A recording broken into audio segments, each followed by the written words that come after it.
Good evening, everybody. This is Nevin, your host of the Politically Homeless podcast. With me is geopolitical analyst and frequent guest J.R. Nyquist. And tonight we're going to be talking about Henry Kissinger and his aiding and abetting as Secretary of State and National Security Advisor during most of the 1970s under the Nixon and Ford administrations, and how he actually aided and abetted in many ways the enemies of the geopolitical enemies of the United States, namely Russia and China, and some of his work after the 1970s. How you doing today, Jeff? Thank you for joining us. Yeah, I'm doing great. How are you doing? Talk about Henry Kissinger. Talk about some of the things that he was responsible for. Now that he's passed. Yeah. So I know you've appeared on different shows like the Candor Intelligence Network, and you've discussed Kissinger at length. But I wanted to have you on as a guest, and let's have a conversation about Kissinger and all the information that you have regarding how he aided the enemies of the United States. So let's kind of do a little biographical sketch about Kissinger. Could you tell us about his background, where he originally came from, his He came military from Bavaria, Germany, and when he was 15 years old, his family moved to New York, and then I guess he has joked that he never lost his accent because, and his brother, by the way, has no accent. He never lost his accent because he was not the one who listened. That's what his brother's joke was. But he became an academic. But before that, in World War II, he was in U.S. Army intelligence, where he worked as a translator, and then eventually ended up in. They said, "Look, you're not going to make it in intelligence. Why don't you go into academia?" And he ended up at Harvard as a political scientist, and he was considered quite brilliant.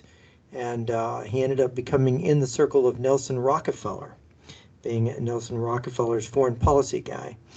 And then ended up in 1968, when Nixon won the election against Humphrey in 1968, ended up being accepted. Nixon met with him. He had kind of criticized Nixon, said Nixon, doesn't really understand foreign policy, doesn't know what he's doing. But they got on well, and Kissinger had read his book on nuclear weapons and foreign policy, I think 1957, and liked it, and so thought they saw eye to eye, and so he hired Kissinger as his national security director because Nixon said he wanted to, this is in Nixon's memoirs, he wanted to run foreign policy out of the White House. He didn't, his Secretary of State was just going to be a placeholder. Nixon was going to run his own foreign policy. And so that's kind of how Kissinger ended up first as National Security Advisor to Richard Nixon, then as Secretary of State to Richard Nixon, and facilitated the opening to China, negotiated supposedly the end of the Vietnam War, the Paris peace talks, which the peace agreement, I think it was January or February of 1973 that was finalized, and then went on to be after Watergate and Nixon resigned, went on to be, of course, Secretary of State for Gerald Ford. And then, of course, Kissinger gave birth to a whole crop of foreign policy leaders who were his deputies, many of his deputies went on to be national security advisors and secretaries of state, like Al Haig Jr., Lawrence Eagleburger, who was acting Secretary of State, General Brent Scowcroft, so you've got a couple of secretaries of state coming out of his circle, and then of course I think Robert Gates could be counted as in Henry Kissinger's circle, who became CIA director and defense secretary under George W. Bush and Obama. So Kissinger had enormous influence, and ironically, Kissinger was accused of being a Soviet spy by Michael Golanowski and by some people in the CIA like Leonard McCoy. And then later James Angleton feared the worst about him. There were people who thought something was wrong with Kissinger. But of course, what happened with Michael Golonovsky, who was a spy in Polish military intelligence, was that he later claimed he was the heir apparent to the Russian throne. He was, so this was, because the Tsar's family was killed and supposedly he was part of it and he wasn't killed. So this was very bizarre, and it led to him being labeled as unstable. And there were people like Peter Wright who alternately suspected him of being a false defector and suspected that maybe his security had been compromised because of Sir Roger Hollis as head of MI5, and that possibly Golonovsky was reacquired by the Russians and attempted then to discredit himself to keep from being assassinated. That was some of the speculation. But of course, a lot of it is covered in a book called Widows. And so, in the nature of Kissinger's, this Golonovsky thing, Kissinger's background was not really thoroughly investigated. And in fact, according to Gary Allen, the investigation into Kissinger's background to become National Security Advisor was waived on Nixon's orders. So he didn't even go through the normal vetting process. Now, why it was waived and why Kissinger had his security clearance yanked, I think in the late 50s, is hard to say. I'm not sure what caused that. But I think there'd been questions raised about Kissinger before. But of course, Kissinger was always cleared. And one of my favorite political shows is Yes, Prime Minister. And I'd like to show everybody this scene about how government investigations of important people are actually carried out so that everybody can kind of see what that really entails. So I'm going to, whoops, I'm going to run that if I don't bungle it too badly, and now my Skype screen went away. Why is my, where did Skype go? Well, we're still on. We're still on. Yeah, there's the button here, okay. All right, so I'm going to start sharing sound, and I'm going to start sharing this, and of course this just takes a second to get this back on here, and I'm going to start playing this. So this is from Yes, Minister, this is a scene. Yes, Humphrey, there's something I want to talk to you about, something very secret. Would it be easier if I wasn't here?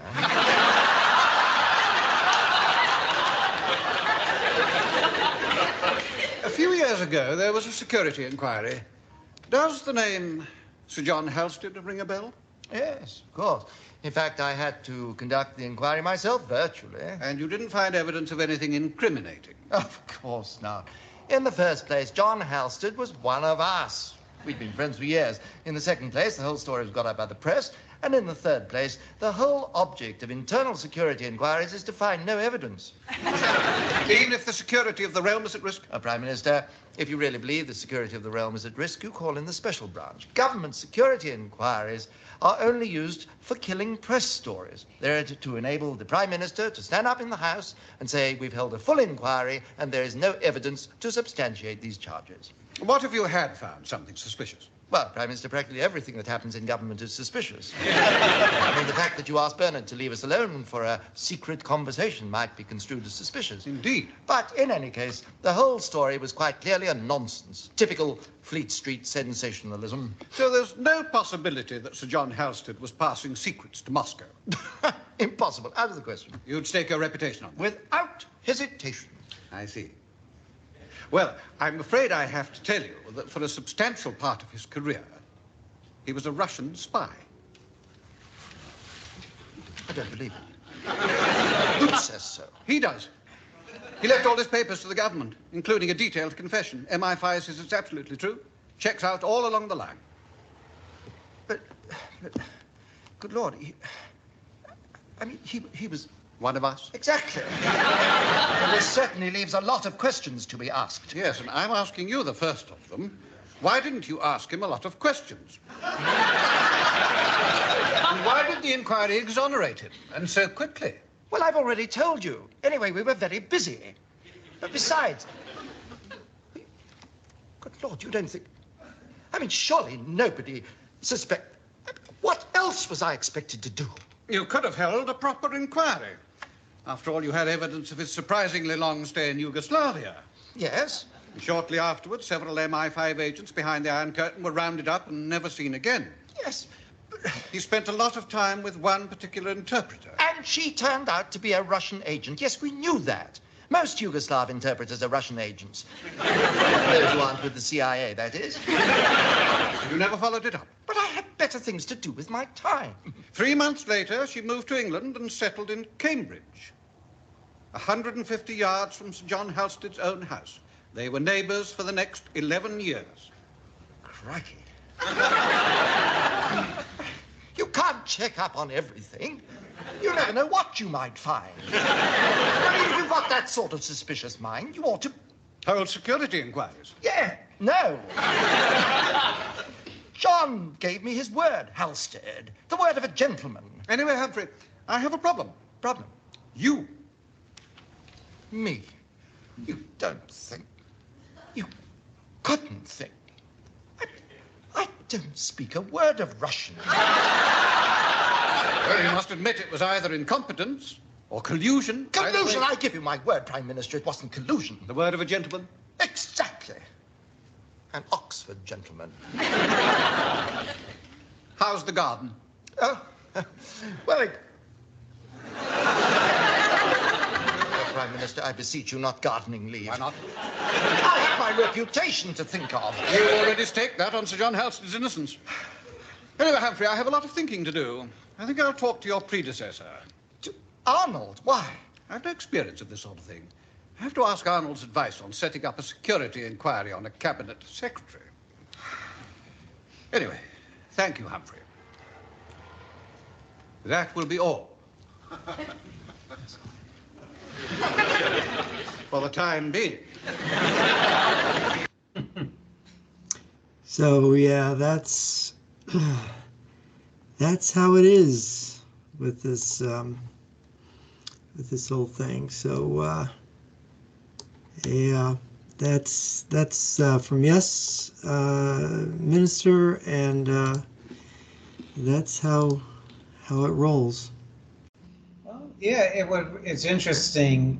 It reminds me of really what happened during the 1960s and 1970s in the British and American services, how there was this sort of denialism. Oh, he could never possibly be a spy, you know, for example, or a double agent like Yuri Nosenko or Henry Kissinger, or the double agents Fedora and Top Hat.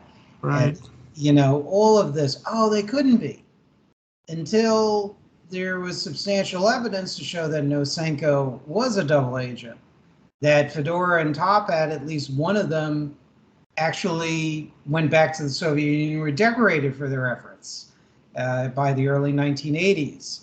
And, you know, the list goes on. And there is quite a bit of serious evidence that shows that there is something really up with Kissinger. There is, of course, you mentioned Colonel, I think it was a Colonel General Michael Golinovsky. Golinovsky, yes. And he had basically said that Kissinger was one of the names. Sergeant Henry Kissinger had been recruited in Germany in 1945 during the occupation, a U.S. Army intelligence non-commissioned officer. And of course, Golinovsky, a lot of people, you know, well, Golinovsky's unreliable, but actually all the intelligence that Golinovsky gave to the British and Americans really turned out to be solid. And he turned out to be extremely valuable. And of course, if someone like Peter Wright suspected him, if Angleton actually suspected Golinovsky of being a false defector, Angleton had reason to regret it later. As we see in the book Widows, it's like, you know, I should have looked into Kissinger. There was something wrong there. And then there was Leonard McCoy, a CIA counterintelligence officer, who was extremely upset. And Angleton noted this too, that Kissinger would meet privately with Soviet diplomats without a translator, without any American witnesses. And after the last time he met with Anatoly Dobrynin in the Russian embassy in Washington, he came out, and a Russian spy that was very valuable we had in Moscow was immediately arrested afterwards. Oh, wow. And what was McCoy done? McCoy was really upset. So these kind of incidents, and of course Kissinger had appointed certain people in the State Department who had to be forced out because they had so many communist connections. And it wasn't just one time; it was several times. And then of course there's the Daniel Ellsberg story, the Pentagon Papers. Daniel Ellsberg was the think tank guy, and guess who he was? He was a protege of Henry Kissinger. Mm-hmm. And back in the 60s, Ellsberg had shared the Pentagon Papers, among others, with the Institute for Policy Studies, which is, according to covert cadre, was a kind of KGB DGI front. And far lefties hung out there. And he shared these papers, the Pentagon Papers, which had a lot of compromising information about U.S. policy, especially in Vietnam. And And so what the author, I think his name is Powell of Covert Cadre, said, he said, handling the hot documents was not without problems for Daniel Ellsberg, who basically stole them. He didn't have any right to be holding these documents, and he was afraid of getting caught. And as Harrison Salisbury put it in his book Without Fear or Favor, there had been a disagreement between Ellsberg and his friends at the Institute for Policy Studies because of what Ellsberg thought was their carelessness in allowing a whole bunch of people access to the papers that he'd given them. And he was concerned that the FBI would get on the track and he would have to return the documents.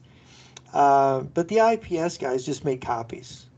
And of course, it got out to the American newspapers. And just for the audience to know what the Pentagon Papers were about, except for the usual leftist trash that one finds in academic defense papers, which are written with a peculiar slant.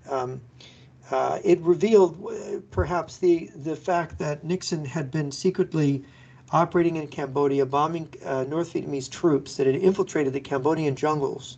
And of course, this was depicted in the press as Nixon attacking Cambodia when he really wasn't. He was attacking Vietnamese troops that were infiltrating through Cambodia in its jungle areas along Vietnam's border. But this became a huge explosion. Now, Nixon didn't care. The other thing was that there were revelations how the Johnson, Kennedy, and Eisenhower administrations had basically kind of misled the public about Vietnam. When Lyndon Johnson said he wasn't planning a big involvement, he actually was. I forget the Kennedy administration. Oh yeah, the Kennedy administration knew about the coup against the Diem brothers in November 1963, and that was a dirty business. And you'll find some references to it in some of the Watergate stuff. That Nixon knew that Kennedy had some not just knowledge, but had kind of given a wink to the Vietnamese generals overthrowing Diem, which was a disaster for Vietnam. And then, of course, the Eisenhower administration was secretly working against the Geneva Accords in Vietnam. And of course, that's because it was slanted in the communist favor.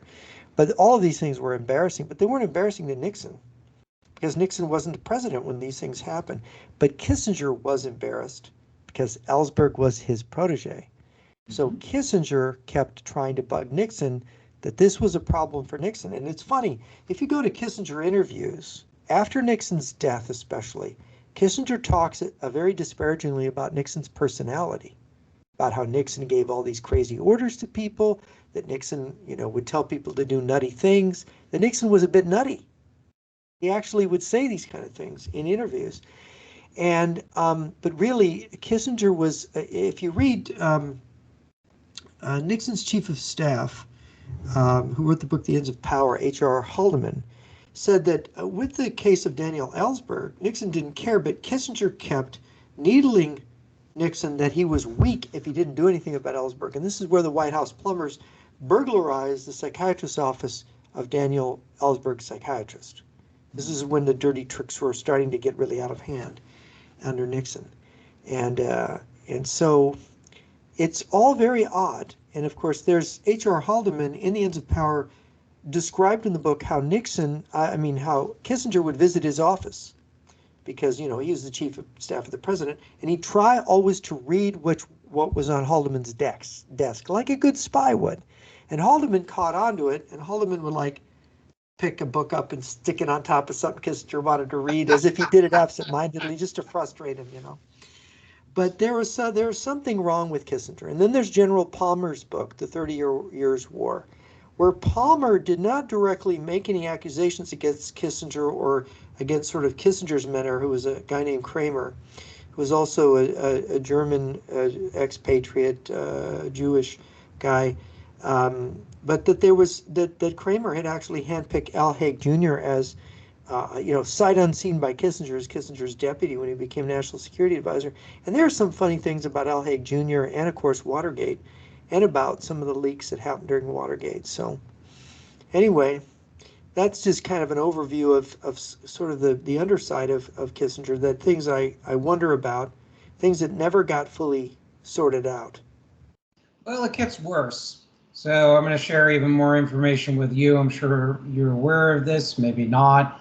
But it's pretty bad. There was another defector, Igor Galagilev, who worked, I believe, in the Soviet Peace Committee in the International Department of the Communist Party of the Soviet Union. I mean, to the point where he has a paper trail where he actually had published books in the Soviet era that are in select American libraries. So this guy was very much involved in the official Soviet quote-unquote disarmament campaigns, and he had ties with, the World Peace Council and the Soviet Peace Committee and Western leftists.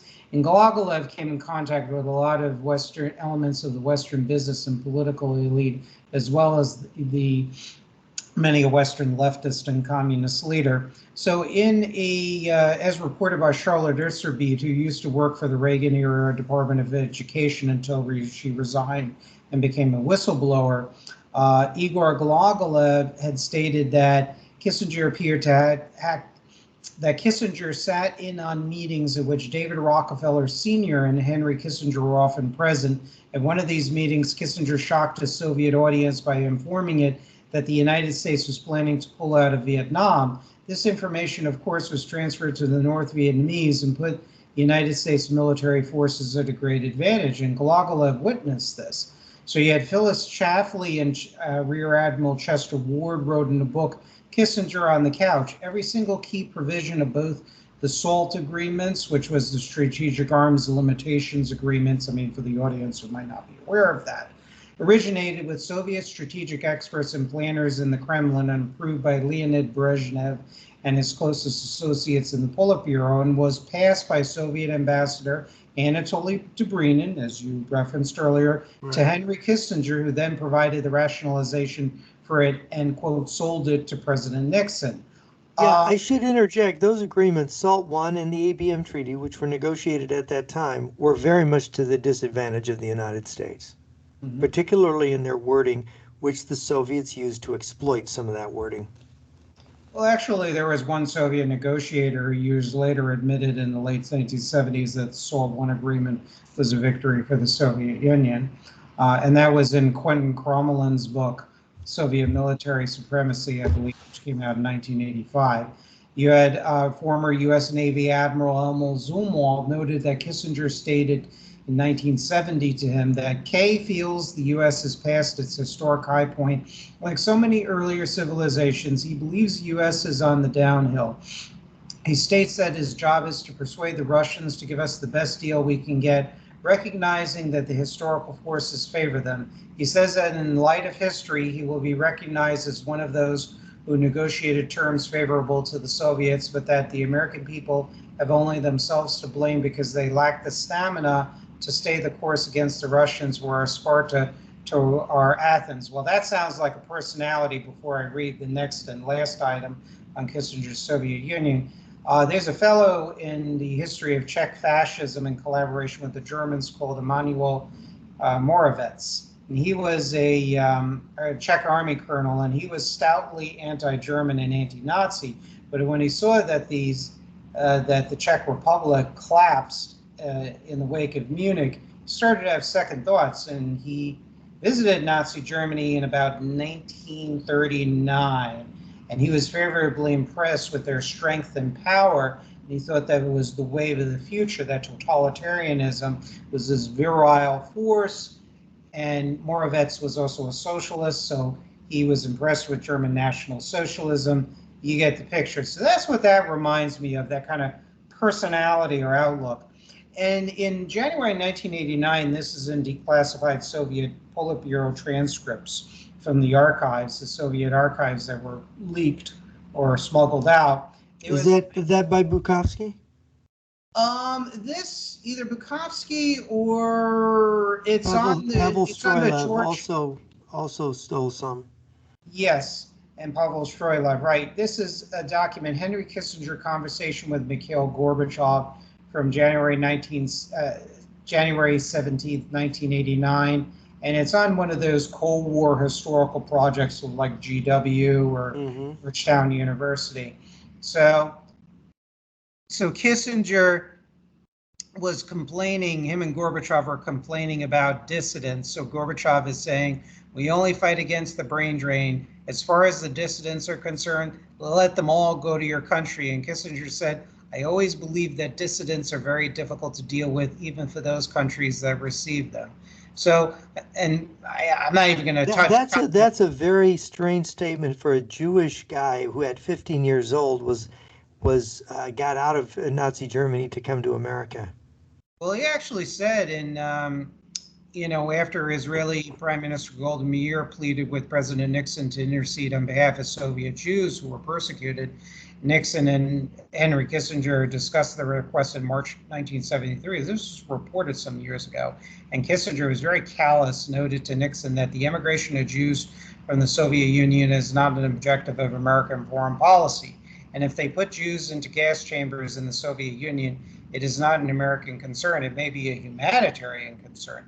And Nixon responded that, well, we can't blow up the world because of it. And so that's an interesting exchange. I'm not saying, obviously nuke the Soviet Union, but certainly they could have withdrawn trade privileges that were conferred on the Soviet Union and all the rest of it. Well, when Gorbachev's admitting later to Kissinger that we needed to stop the brain drain, that's what we needed, I guess Kissinger was trying to plug that brain drain back in the early 1970s. Yeah, so Kissinger's really, I'll just say it to be politically incorrect, he's a piece of excrement and a lousy human being. They really did a lot of crappy things in the world. I mean, whatever the motivations, it's very clear with historical evidence. Well, let's go through some of the things just to enumerate them. When he was National Security Advisor, he was part of advising Nixon to giving up our biological weapons stockpile in 1969. That was a major decision that Nixon made. He said nuclear weapons are enough. We don't need biological weapons. So that was out the door. So that those tools were no longer available to us. Then, of course, he started this opening to China in 71, which ended up being this monstrous problem we have now with China producing nuclear weapons like sausages and having the biggest army and navy in the world and a number of ships and troops. And then, of course, and the biggest air force in the world. And then, of course, he did the SALT I, he did the ABM treaty, and then set up the process in Angola that allowed Angola to become a communist country. No intervention there.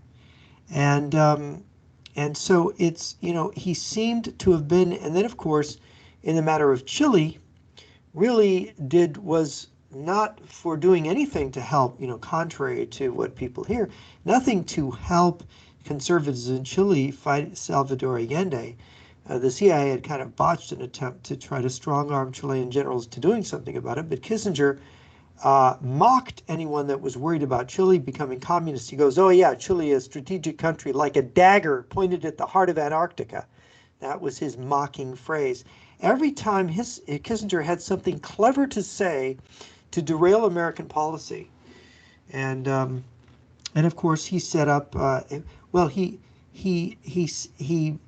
was part of the peace talks when Israel was sort of interrupted by the Soviet threat to intervene in the Yom Kippur War in 1973. And Kissinger was a major force in trying to settle that war. if you have any comments on that. Yeah, So well, that's kind of what he did actually. And of course, ABM was damaging, Salt One was damaging, etc. well, in a meeting, it's interesting to mention about Israel because he had a meeting in December 1975 with the Iraqi Foreign Minister Sadoun Hamadi. This is back when the Iraq was governed by the very radical socialist totalitarian movement called the Arab Ba'ath Socialist Party of Iraq, and from 1968 up until 2003, for those in the audience needing the historical context. And it was an ally of the Soviet Union and all the communist countries and radical political movements throughout the world. And so Kissinger stated to Mahdi when they were talking about Israel, he says, we can't negotiate about the existence of Israel, but we can reduce its size to historical portions. He was talking with Hamadi about cutting Israel's in pieces, essentially, which is very interesting. When it comes to the biological weapons, I mean, that was based in part on disinformation from Soviet sources that the U.S. was way ahead in biological weapons. And Edward J. Epstein's and Chapman Pincher had both pointed it out in their print books, Deception, and then I forget, Chapman Pincher has written a number of books on espionage, Soviet espionage. Yeah. And they talked about how that the Soviets were behind, supposedly, Soviet disinformation, pointed out purposely that the Russians were supposedly behind the United States, so we signed Biological Weapons Treaty in 1969. And of course, as Soviet defectors from its political, military, and intelligence establishments have argued afterwards and revealed, the Soviets just continue to build up their chemical and biological weapons and modernized it even further. Absolutely. And violated it. You know, the treaties are basically like toilet paper to the Soviets and now the Russians. They generally can't be trusted. You know, when it comes to the Paris Peace Accords, I mean, one of the concessions significant to the North Vietnamese that over 100,000 North Vietnamese troops were allowed to be stationed in portions of South Vietnam. And of course, in 1973 onwards, though the Paris Peace Accords were promptly violated by the North Vietnamese and the much reduced forces of the Viet Cong. And yeah, Kissinger is an interesting person. I mean, starting in the 1980s and onwards, he formed Kissinger Associates. He was very much into providing communist Yugoslavia with all kinds of trade privileges for the Yugo America. I remember the Yugo car. It was kind of a joke in the 1980s, and Yugoslavia dumped or attempted to dump those cars into the American market. They were very inexpensively produced. And Kissinger was very much involved with Yugoslav business, primarily manufacturing and banking interests in the United States. And he, as you mentioned, Jeff, Kissinger also mentored a number of individuals, including Lawrence Eagleburger. Lawrence Eagleburger was very knee-deep with the Yugoslav.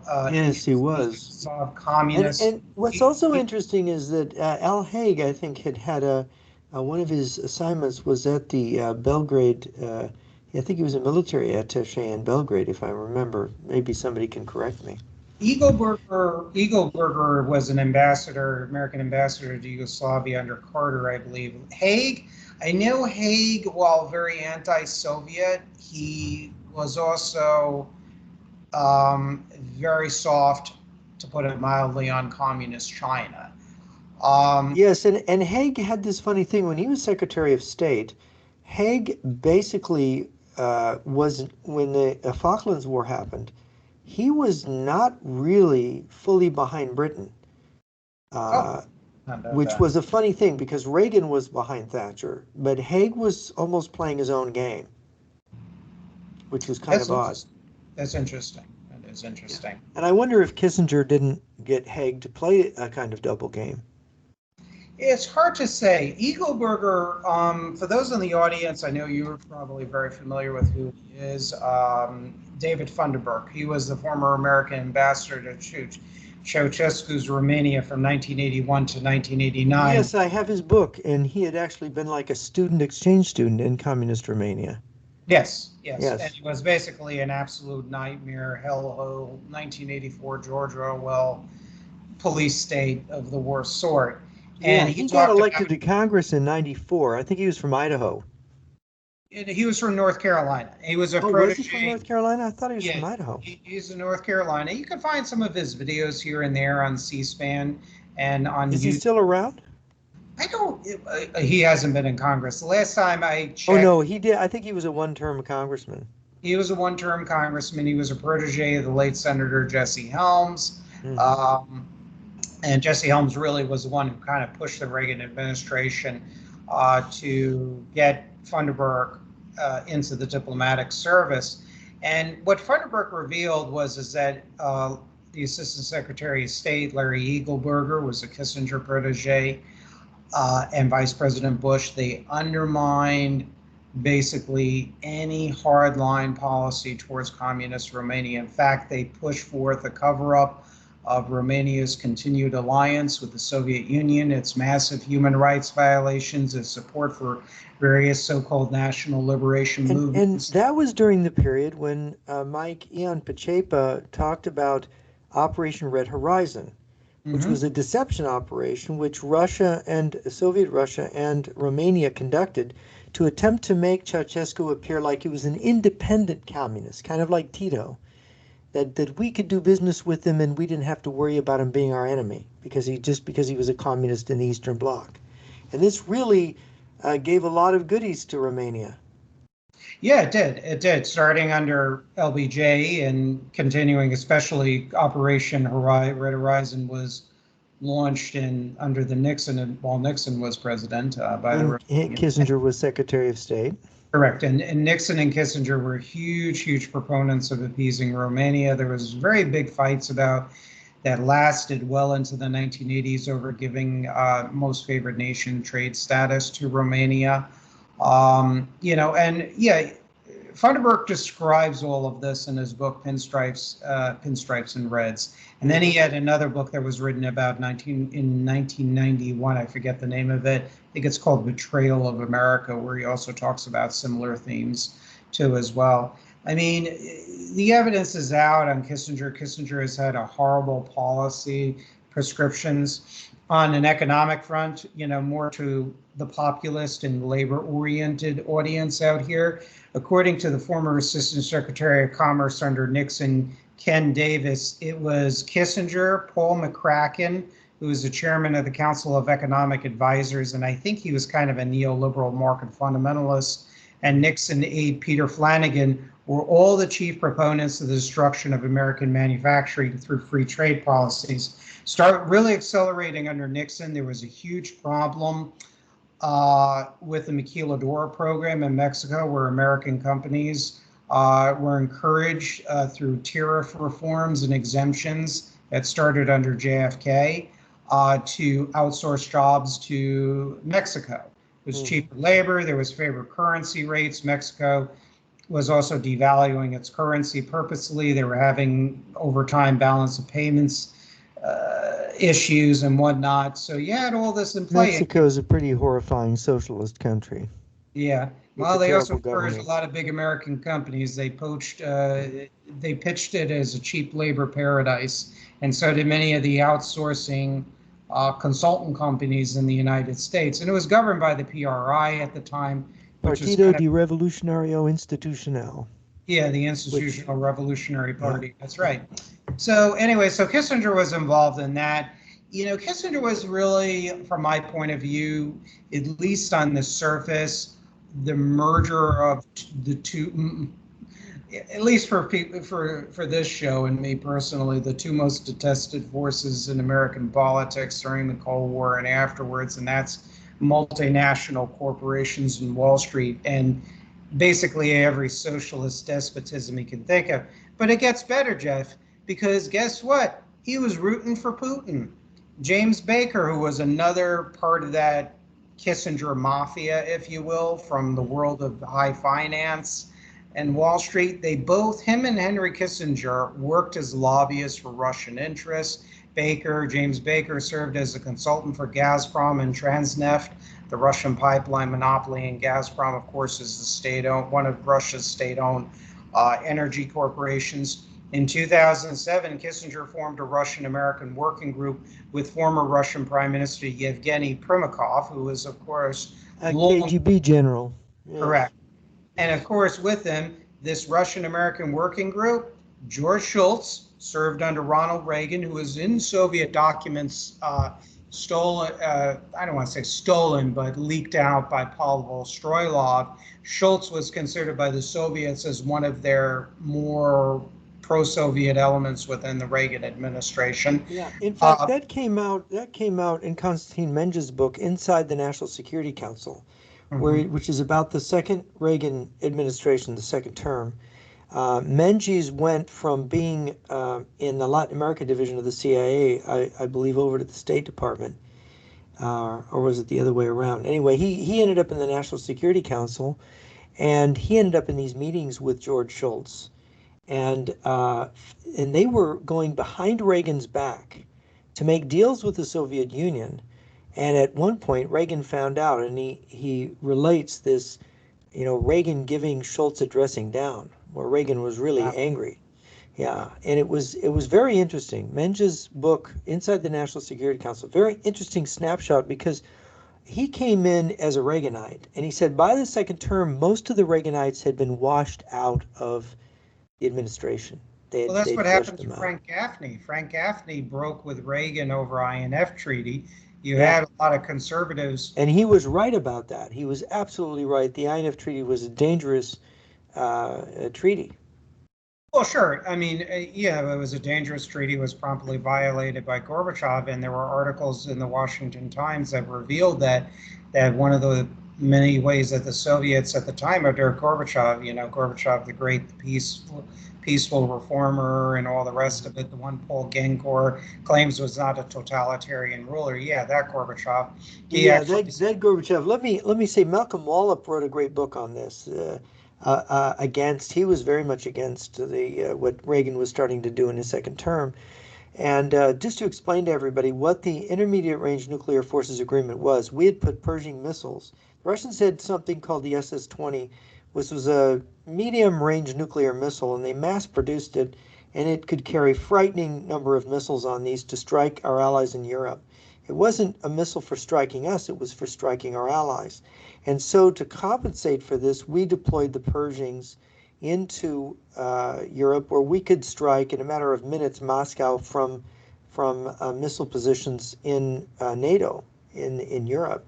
And this terrified the Russians. They did everything to stop it. The nuclear freeze movement, the nuclear winter idea, all of these were operations to stop that deployment. But Malcolm Wallop and many of these other people who had insights said, no, Reagan mustn't go with Gorbachev and make this agreement, this INF agreement. Well, it was later revealed those missiles were withdrawn from the Soviet Union and put into Eastern Europe. They were given to Bulgaria and East Germany. Right. They were stored in a storage facility in Bulgaria, in an underground storage facility in Bulgaria, and I believe in Slovakia was the other one. Yeah, in East Germany, I think, too, as well. And that was revealed in 1990 afterwards, and that was that Bill Gertz and the late Senator Jesse Helms had revealed that. And Putin continued in the 1990s and 2000s, the INF treaty continued to be violated too as well. So this working group consisted of George Shultz, Bob Rubin, who was the head of Citigroup, who later became one of Bill Clinton's Treasury secretaries who helped deregulate Wall Street further, Sam Nunn, who was an interesting case, kind of disappointing. The Nunn-Lugar thing was one of his, he was the architect of that. He was a senator from Georgia. I think Lugar was from Nebraska. Lugar was a Republican who was very suspect, very pro-Russian in a lot of the things that he did. Yes.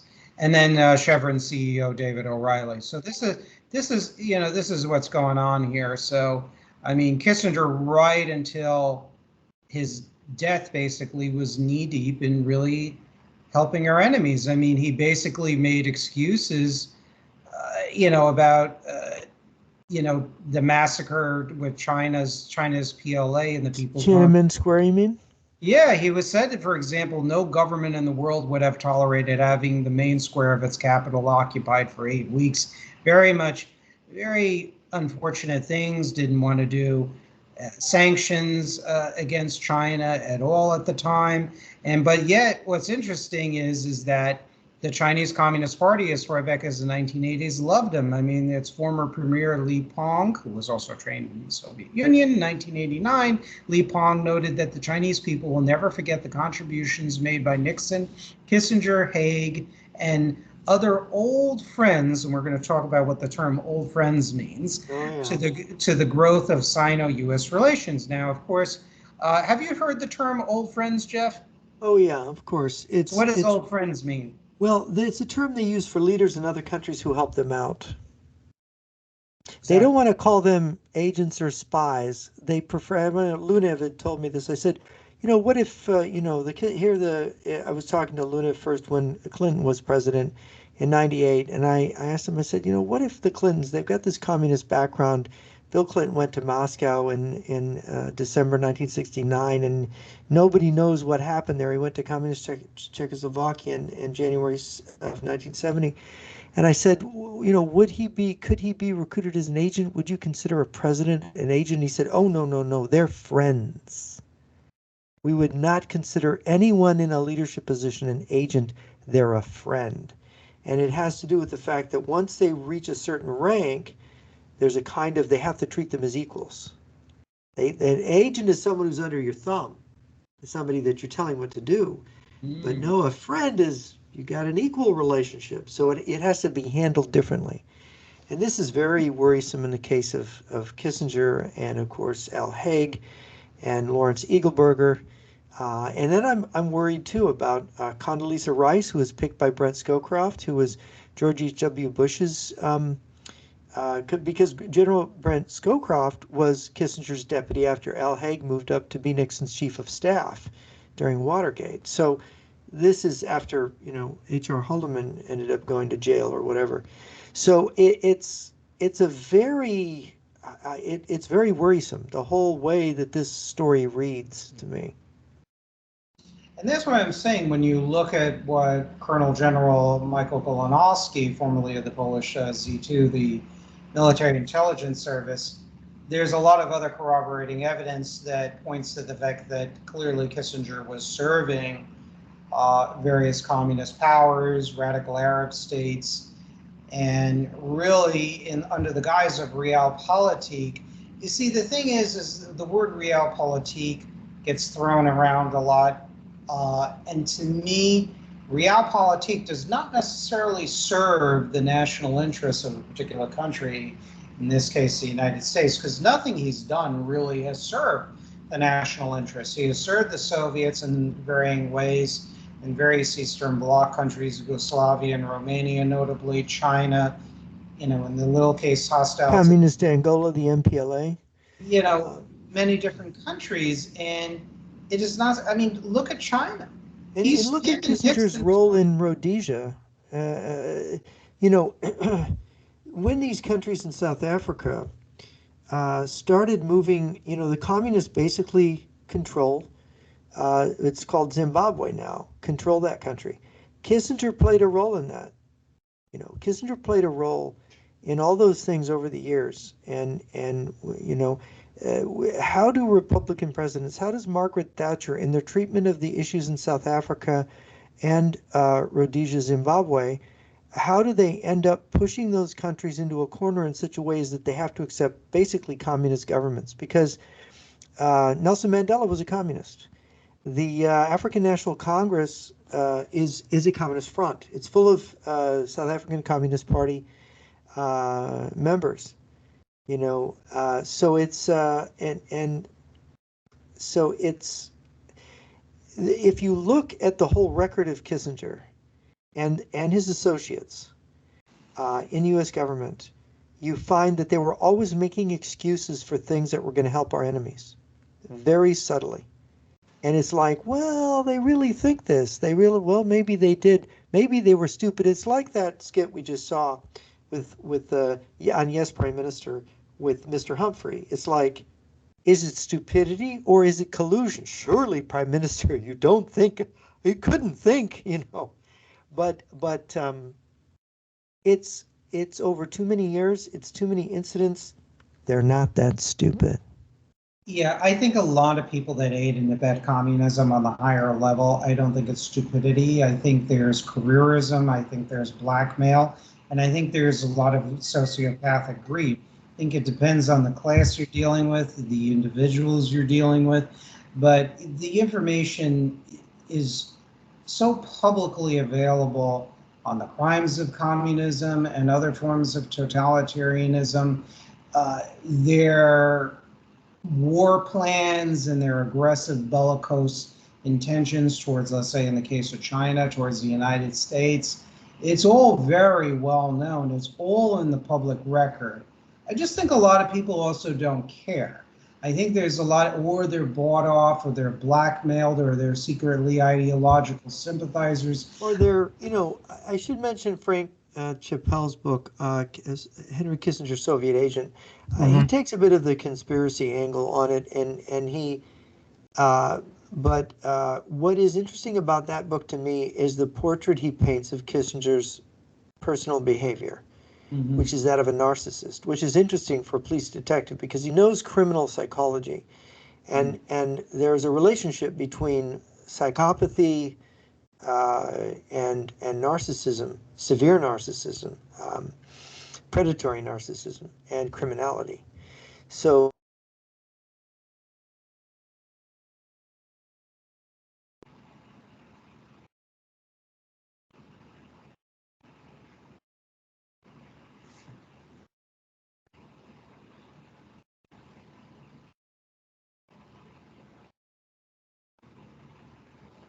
Jeff?